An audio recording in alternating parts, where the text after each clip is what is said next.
Mercato du jour, aujourd'hui, c'est parti. On commence par la France. Paris, chantier défense. En interne. Malgré l'arrivée probable de Milan Skriniar, libre, cet été, le Paris Saint-Germain manque de visibilité à court terme concernant sa défense. Le journal L'Équipe fait le point à ce sujet, ce dimanche. Outre les discussions en cours avec El Shaddai Bitshiabu, 17 ans, sous contrat jusqu'en 2024, il est question de l'avenir de deux têtes d'affiche, Sergio Ramos et Presnel Kimpembe. L'Espagnol est en fin de contrat au 30 juin et selon nos confrères, la tendance est que le joueur reçoive une proposition de nouveau contrat, de courte durée, comprenant une baisse de salaire. Le Français est lié au PSG jusqu'en 2025, il ne serait pas contre prolonger son bail à Paris, mais l'heure est à la rééducation pour lui. Victime fin février d'une rupture du tendon d'Achille droit, il manquera le début de la prochaine saison. Notre avis, un contrat court pour Ramos et le statu quo pendant la convalescence de Kimpembe semblent être des choix prudents. Paris, chantier défense. En externe. Rayon arrivé sur la base arrière du PSG, les noms d'Aymeric Laporte, qui joue peu à Manchester City, et de Lucas Hernandez, Bayern Munich, sont revenus, toujours d'après l'équipe, qui se montre donc évasif quant à l'intérêt de Luis Campos pour ces deux joueurs. Cela témoigne en revanche d'un profil qui semble se détacher, Paris serait en quête d'un gaucher. Notre avis, un renfort ne serait pas de trop, en tenant compte de la blessure de Kimpembe et de l'âge de Ramos, 37 ans, si tant est qu'il prolonge. Duel Tottenham, Milan pour Saint-Maximin. Selon des informations rapportées ce week-end par The Mirror, Tottenham est en pôle pour recruter Allan Saint-Maximin, sous contrat avec Newcastle jusqu'en 2026.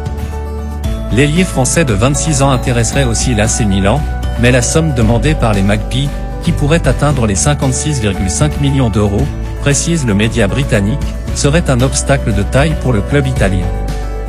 Notre avis, il est assez séduisant d'imaginer Allan Saint-Maximin évoluant dans une équipe compétitive, mais Newcastle est en train de le devenir. Son départ ne semble pas inéluctable. Le Bayern veut piocher son prochain neuf en Premier League. Club bavarois recherche activement un attaquant de pointe. Après les déboires en Ligue des Champions et les difficultés en championnat, le Bayern cherche rapidement à combler le vide offensif laissé par le départ de Robert Lewandowski au Barça. Et pour ce faire, le Bayern lorgnerait Oli Watkins d'Aston Villa. Un profil qui intéresserait les dirigeants d'après The Sun. Le club allemand aurait d'ailleurs envoyé un émissaire pour observer Watkins lors de la victoire 1-0 contre Fulham. Notre avis, pas certain que Watkins a les épaules pour faire oublier Lewandowski. Le Barça a un plan clair pour Umtiti. Samuel Umtiti, prêté à l'Aix en série à cette saison, semble revivre avec 19 matchs de championnat au compteur et quelques belles performances. De quoi laisser entendre que le champion du monde 2018 a encore quelques saisons dans les jambes, malgré la liste interminable de blessures qui ont miné son physique et son moral ces dernières années. Et d'après le média Relevo, cela arrange bien les affaires de Barcelone. Les Catalans ont besoin de faire du chiffre sur le prochain mercato. Un Umtiti qui était aux oubliettes et qui retrouve un petite côte sur le marché, c'est du pain béni. Le Barça devrait donc vendre le Français cet été. Notre avis, il lui faut un club moins gros que le Barça pour vraiment tenter de se relancer. City prépare l'avenir chez les gardiens. Fabrizio Romano rapporte que les Citizens ont jeté leur dévolu sur un tout jeune portier prometteur. Thorsten Brie, 15 ans, actuellement joueur de Wimbledon et sélectionné avec les U16 d'Angleterre, a tapé dans l'œil de Manchester City. Le club mancunien serait favori sur ce dossier malgré la concurrence de Brentford. Notre avis, City continue sa politique ambitieuse de recrues chez les très jeunes. Arsenal et City en concurrence sur Rice. D'après les informations du Tweetos spécialisé dans les transferts Nicolo Chira, Arsenal et Manchester City surveilleraient tous les deux de près le même milieu de terrain de Premier League. En effet, Gunners et Citizens auraient porté leur attention sur Declan Rice, pièce maîtresse de l'entrejeu de West Ham, où il évolue depuis son plus jeune âge. L'Anglais est coté à 80 millions d'euros par Transfermarkt, il va donc falloir sortir le chéquier pour s'attacher les services de l'enfant du club. Notre avis, l'occasion pour un excellent milieu de terrain de faire passer un cap à sa carrière. Lozano se voit bien continuer à Naples-Mai. Arrivé en 2019, l'attaquant mexicain se sent comme un poisson dans l'eau, à la veille d'un très probable titre de champion d'Italie.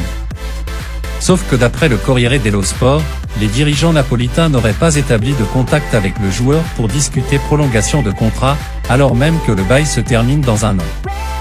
Et, pour le moment, il n'y a pas d'offre concrète d'autres équipes, a expliqué le beau-père du joueur à la télévision italienne. Le clan Lozano est donc dans l'attente d'un signe de la part de la direction, qui temporise.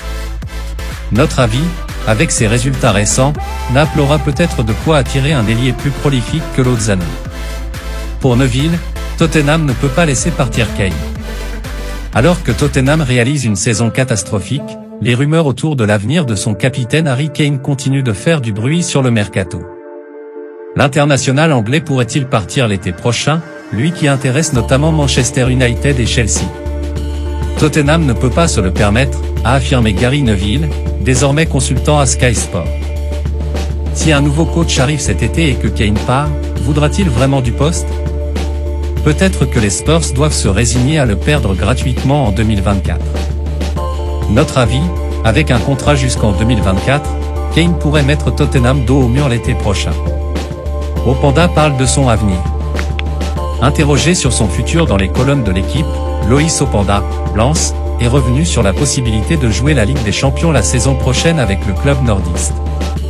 Entendre cette musique, celle qui précède les matchs de C1, est un rêve de gosse. La jouer avec cette équipe en est un autre. On a 5 points d'avance sur Monaco et l'idée est de ne pas se remettre en danger. Si on va à Toulouse avec l'envie que l'on a mise contre Monaco, personne ne pourra nous arrêter. On parlera de l'OM après, a-t-il affirmé. Notre avis, en cas de qualification en C1, Opanda restera à Lens. Abraham intéresse le PSG. Selon les informations de la Gazzetta dello Sport, des émissaires du PSG étaient présents dans les tribunes du Stadio Olimpico, samedi, pour le match entre l'AS Rome et l'AC Milan, 1-1. L'objectif? Superviser Tammy Abraham, l'attaquant romain, qui a provisoirement donné l'avantage à son équipe. Mais son prix est fixé à 80 millions d'euros, soit le montant de sa clause libératoire, précise le quotidien, qui rappelle que Chelsea, son ancien club, peut se mettre à hauteur d'une éventuelle offre. Notre avis, 80 millions pour Abraham, c'est un peu trop. Surtout que sa saison n'est pas à la hauteur de la précédente. Lille prêt à payer l'amende de Leao? On reste du côté de la presse transalpine. Lundi, dans son édition du jour, le quotidien lombard affirmait en effet que le LOSC était prêt à payer l'amende de Raphaël Leao, estimée à 22 millions d'euros, avec les intérêts et honoraires. Pour rappel, après avoir rompu son contrat avec le Sporting CP en 2018 suite à une agression des supporters, l'international portugais s'était engagé avec Lille quelques semaines plus tard. Le TAS, tribunal du sport, avait frappé très fort en le condamnant à verser la somme de 16,5 millions d'euros à son club formateur.